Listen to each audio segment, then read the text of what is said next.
రాయలసీమ ప్రాంతంలో దళిత జీవితాన్ని చిత్రించిన కథకులు ఎవరు? శాంతి నారాయణ, చిలుకూరి దేవపుత్ర.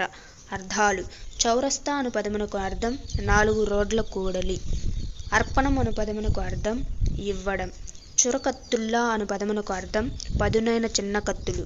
స్వప్నం అను పదమునకు అర్థం కల. పర్యాయ పదాలు: స్వర్ణం అను పదమునకు పర్యాయపదం పసిడి, బంగారం, కనకం. సూర్యుడు అను పదమునకు పర్యాయపదాలు రవి, భాస్కరుడు, భానుడు.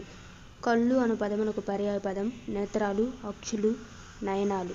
దేహం అను పదమునకు పర్యాయపదాలు శరీరము, కాయం, తనువు. నానార్థాలు: తల అను పదమునకు నానార్థం శిరస్సు, చోటు. కాలం అను పదమునకు నానార్థం మరణం, సమయం. క్రియ అను పదమునకు నానార్థం చేష్ట, పని, చర్య.